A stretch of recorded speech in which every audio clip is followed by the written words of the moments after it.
Hi there, Jordan Crook here from MobileBurn.com, and today I have in front of me Apple's iPad 2 as well as RIM's newly released BlackBerry PlayBook. Now right off the bat you guys can tell that these two devices have completely different sizes. So if I just pick up the iPad here, you can see that across the top we have 9.5 inches.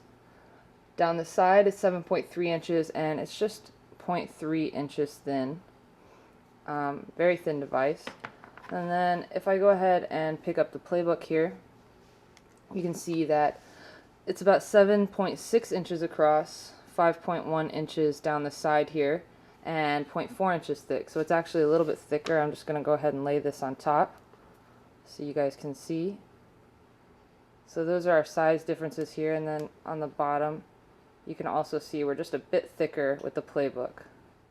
So one thing that's definitely worth mentioning is the fact that the BlackBerry PlayBook over here does not have a home button.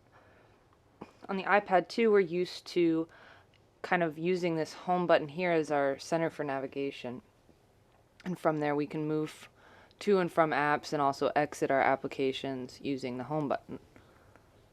On the BlackBerry PlayBook, however, there's no buttons whatsoever on the front of the device. The only buttons that we have actually on this device are our power on and off and our volume rocker, as well as a play pause button. So if I want to wake this device up, I'm just going to tap this BlackBerry icon on the bottom and swipe up from outside of the screen, and that will wake up my tablet. So like I said, there's no home button on the BlackBerry PlayBook. So the way that everything works is from scrolling or swiping from the outside to the inside of the screen here. So if I want to bring up the whole menu, I would just go ahead and swipe from this BlackBerry icon all the way up. And then let's open up some applications. So I'm going to get my picture application going here. And then I'm also going to get my browser going. And as you can see, to zoom out of the application and look at other things, I just simply do the same motion from BlackBerry up, and then I can go from side to side here. If I'm actually in an application and want to jump over from my browser to my pictures, I can take it from the outside of the screen from the inside and swipe back and forth. And then to get rid of an application, simply just toss it. Now if I'm in an application, let's say I'm in my pictures application and I want to view the submenu, I simply pull down from the top. So if I go into my camera pictures, select one, and come down from the top, it'll give me a whole submenu for my camera application. So one thing that we definitely need to compare when we look at both of these devices is the browsers on them. So I'm going to go ahead and open up Safari on the iPad, and I'm going to open up this PlayBook browser on the PlayBook. And I'm going to actually load up a website and see which one loads the same at a faster speed, since I'm in the same network with both of these devices. And speed test 1, 2, 3. So the mobile site here won out. Switch over to the full site real quick. And it looks like the iPad's browser is moving a bit faster. If we just go ahead and look at our scrolling performance, the iPad's a pretty smooth experience. On this side, we're still loading. There we go. And as you can see, got a bit different scrolling performance. It's not bad. Now if we go over here, I'm going to show you guys this pinch to zoom that we've got on the iPad. You can look on this side. We've also got our pinch to zoom.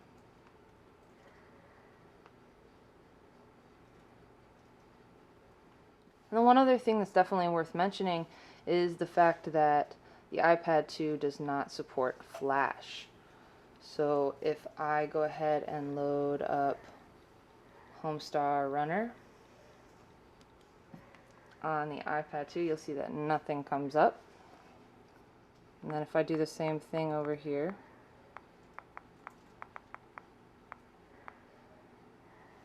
you should get a completely different experience. There we go. We'll choose to watch the intro since Flash is supported. So next we're going to take a look at the camera applications on both of these devices. So right here in front of me I have the iPad, and I'm going to use it to take a picture of the playbook, just to give you guys some point of reference over here on the floor. So this is a less than 1 megapixel camera. As you can see right down here we have the camera button, and then over here we have our toggle to switch back and forth from camera to record. And if I touch the screen, it'll bring up a focus box as well as my zoom, so I can zoom in and zoom back out. And then if I go ahead and switch into record, autofocus is gone. Oh, autofocus is not gone, but zoom is gone for sure. And this camera records in 720p. So we can go ahead and do the same thing with the camera application on the BlackBerry PlayBook. And if I go ahead and open it up, this rear-facing camera is a 5 megapixel camera. So it's got pretty high quality. If I go ahead and touch on the screen, you can see here that it gives me my option to zoom in and zoom back out. Down here on the bottom left, I have my toggle for location data, whether or not I want to have that on or off.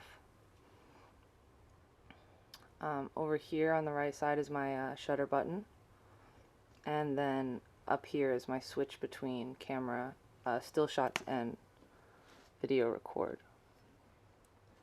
So I'll go ahead and snap a pic. And then let's just go ahead and look at the video application. And the playbook records in 1080p. So now I thought it'd be fair to give you guys a look at the video playback quality on both of these tablets. So we're going to start with the iPad, and I have an HD surfing video. For the next shots, Barley's position in the waves was right on the money. So I'm going to go ahead and put this down while it plays so that I can show you the other video right next to it. For the next shots, Barley's position in the waves was right on the money. So there you can see right next to each other we have both of these videos playing. So the different interfaces on these devices really makes multitasking a whole new experience from one tablet to the other. So I'm going to go ahead and put these to the test and do a little multitasking experiment to show you guys what it's like to move in and out of applications on both devices. So we'll go ahead and start out this multitasking experiment with the iPad 2. And I think something that happens commonly when we're multitasking on our mobile devices is the need to take a picture.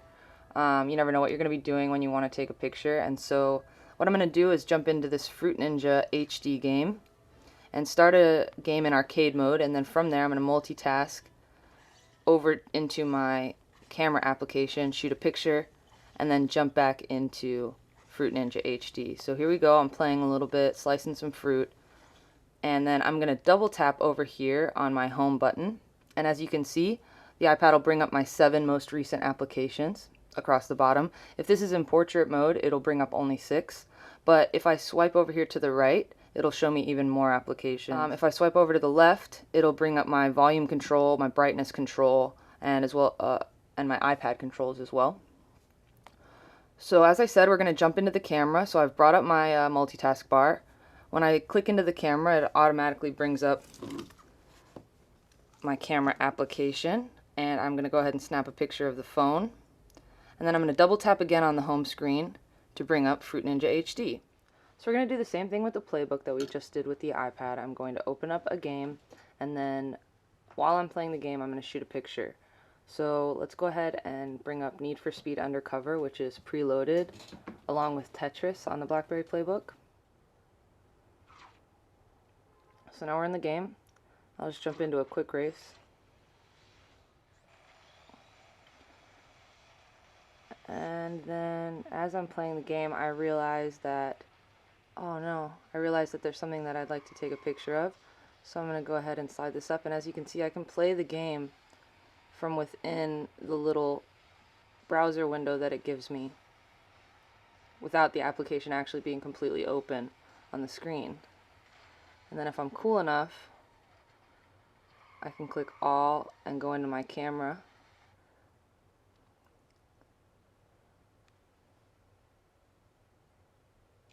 Snap the pic.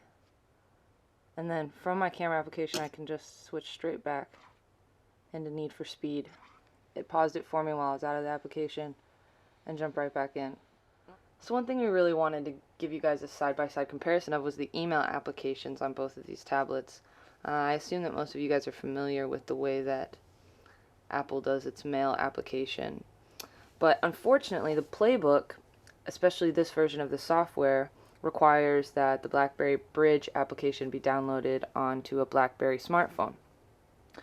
So we tried about 1,000,000 times last night to get that application up and running on the smartphone, and we just didn't have luck. So unfortunately, I'm not going to be able to show you guys the dedicated email client on this application, but I can show you that on our little applications board, it does come up with some shortcuts to Gmail, Hotmail, Yahoo Mail, and AOL Mail. So if I go ahead and click on one of those, it's just going to bring up my browser and send me straight to Gmail. So those are just some of the comparisons that can be made between the Apple iPad 2 and RIM's new BlackBerry PlayBook. I'm really sorry about that email client, and when we get that up and running on the PlayBook, we'll be sure to upload another video and show you guys just exactly how the BlackBerry Bridge works with the BlackBerry PlayBook. In the meantime, this is Apple's iPad 2, this is RIM's BlackBerry PlayBook, and I'm Jordan Crook for MobileBurn.com. Thanks for watching.